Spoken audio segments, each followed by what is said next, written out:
আসসালামু আলাইকুম। আশা করি সবাই ভালো আছেন। আলহামদুলিল্লাহ আমিও ভালো আছি। তো আমি যদিও ভয়েস ওভার দিয়ে আমি এখনও কোনো ভিডিও তেমন বানাই না। তো ভাবলাম এখন থেকে আমি টুকটাক কিছু ভিডিও শেয়ার করব। তো ভাবলাম আজকের দুপুরের কী মেনু থাকছে আপনাদের সাথে শেয়ার করি।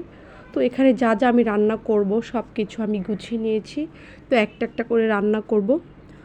যদিও ঢাকা যারা আমরা থাকি অবশ্যই ভালো করে জানা আছে যে গ্যাস থাকে না।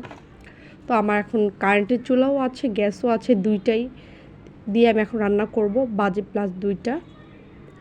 তো এখন আমি তরকারি কষাচ্ছি।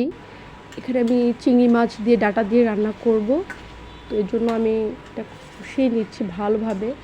আমি একসাথে দিয়ে দিলাম যেহেতু চিংড়ি মাছটা একটু বড় মাঝারি সাইজের ছিল, একটু সিদ্ধ ভালো হবে। এর জন্য আমি কি করি, ডাঁটা সাথে চিংড়ি মাছটা একসাথে আমি এটা কষিয়ে ফেলি। অনেকে হয়তো কষিয়ে আগে উঠিয়ে ফেলেন, লাস্টে দেয়। তারপর আরেক চুলায় আমি দিয়ে দিচ্ছি পালং শাক। এখানে আমার পালং শাকটা অলরেডি হয়ে গিয়েছে। তারপরে করব মরিচ ভর্তা। কিছুদিন আগে একটা ভর্তা করছিলাম, সবার ভালো লেগেছে, তাই ভাবলাম আজকেও করি। তো মরিচ ভর্তা করা হয়েছে। তো এখন এগুলো টেবিলে পরিবেশন করব। টুকটাক আমার সব রান্না হয়ে গিয়েছে আলহামদুলিল্লাহ। তো রান্নাটা আমি বেসিক্যালি একাই করি। সকালে আমার হেল্পিং হ্যান্ড আছে, সে করে। দুপুরে রাতেরটা আমি করি। তো এই ছিল আজকের মেনু আমার।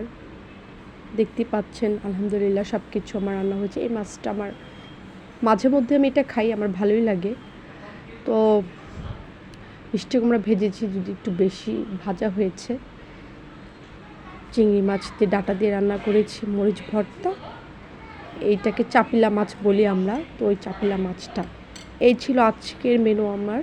তো আশা করি আপনাদের সবার ভালো লাগবে। ধন্যবাদ।